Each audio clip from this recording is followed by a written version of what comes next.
Hey guys, welcome back to my channel. This is a very Eugenia. If you're new here, like, share, subscribe, comment, you know the drill. And I got you. I got you with the content, I got you with the entertainment, I got you with everything and just inspiration. So karibu sana. So thank you so much for having me. I know I look so pumped, but man, the struggle is real when it comes to nannies. Oh my god, like I've just I've been through it, you know. So yeah, nanny number 15 left. Imagine. Hey, I need prayers, I need all the things, I need a vacation. So if you feeling me, if you're a tour and travel company, holla. So okay, what happened is another lady who usually hooks up women with nannies, I reached out to her and I was like, okay, I really need a nanny, so just kindly bring me one. So I gave her all the requirements and she was really nice and professional and I really liked that about her. Then finally she brought the lady and she seemed okay, she seemed mature because she, you know, she's advanced a bit in age, not advanced but like mature in age, because I used to get like a bit younger, so I wanted something different. So yeah, we started out nicely and I was comfortable and I could see they got along with my baby. She really loved my baby, like she would her own, and I really loved that. Was thick, you know.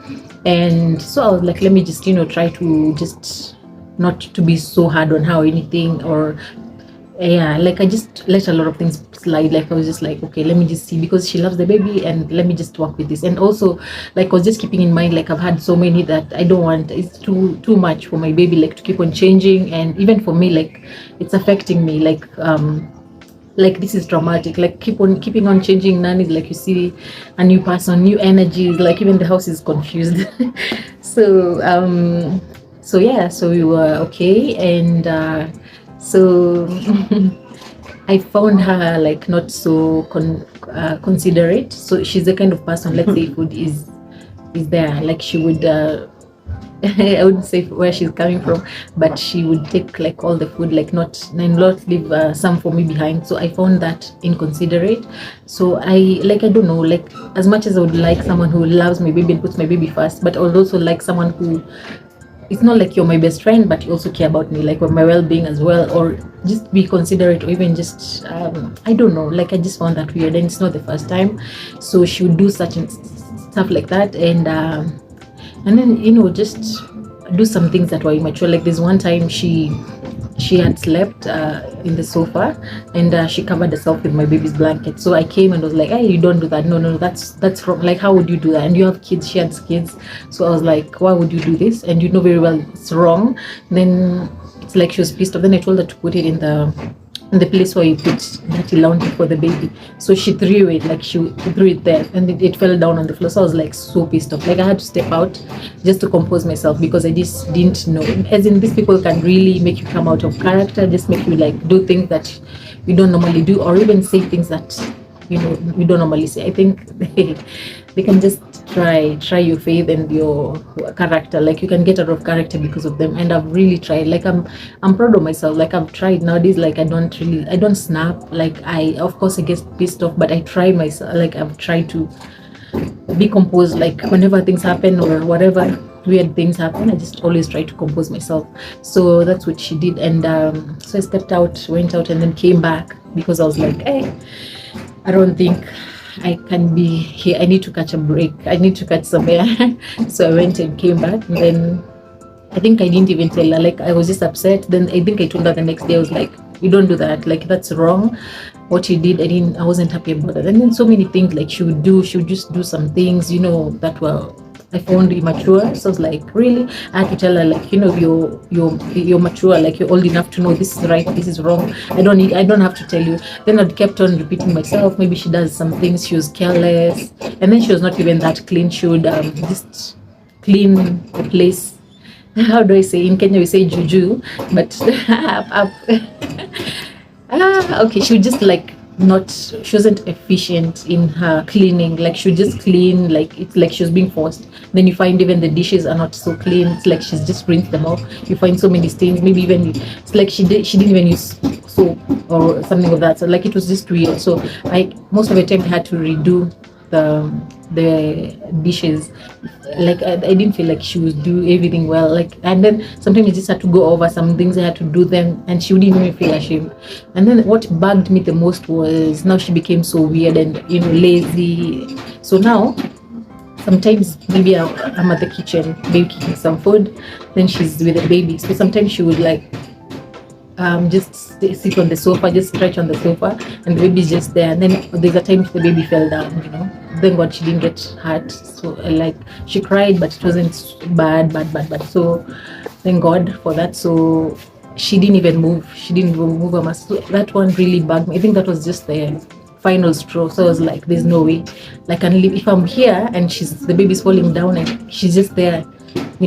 So what if I'm not there? What if I'm not around? So I was really like, I don't know, I wasn't comfortable at all. Like, even if I would leave, like, I never felt comfortable. Like, I would always rush back if I needed to leave, and I had to maybe when I really needed to leave, but I didn't want to leave. Like, so you see, it was really hectic, and I just felt like, she's not even helping me so much. So it really hurt me. Like, I tried to talk to her, and it's like she didn't care. I don't know if she was tired, I don't know. Like, she would act like, oh, and then that wasn't even it. Hey, there's a day she went. It was on a Sunday, so it was on her off day. So she went. I used to give her off on Sunday, but she was free to just come and join us to church and whatever. So that certain day, she left, and she told me, like, I didn't even see her. She told me, oh, I'm leaving.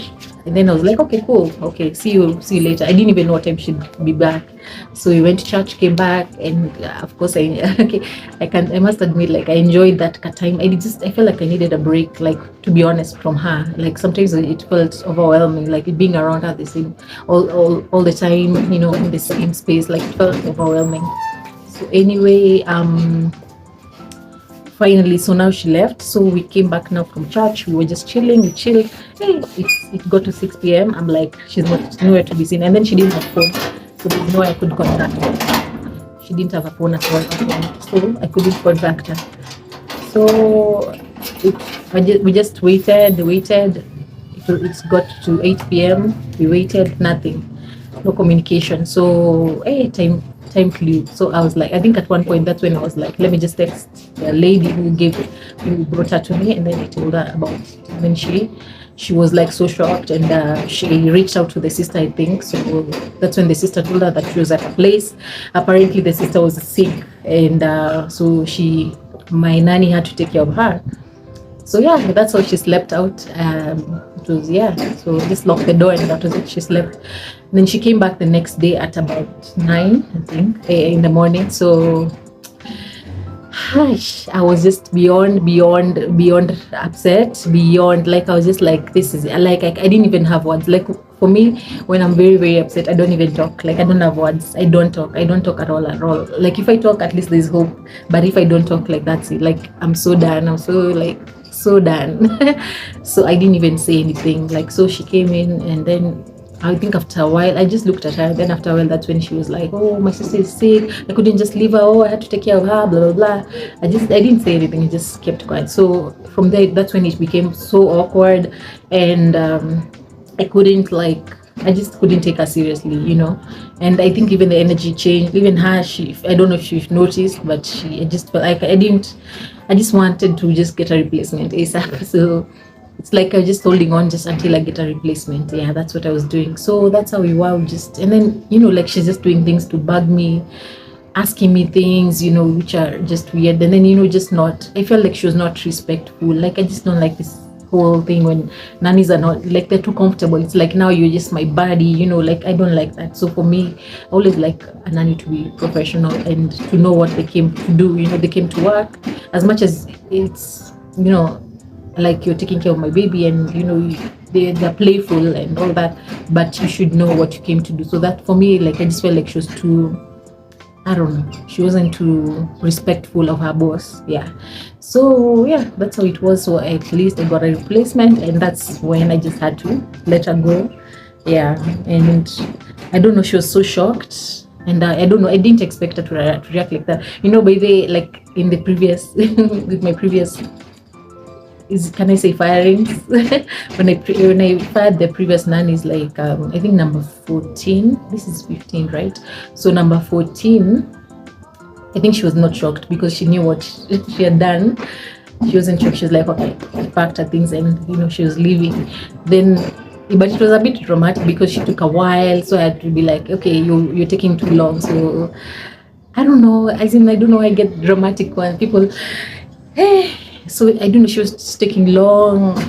So I just told her like you need to rush a bit. So and then the other one, number 13. Number 13 was so dramatic. So she didn't want to leave. Apparently, she was like, no.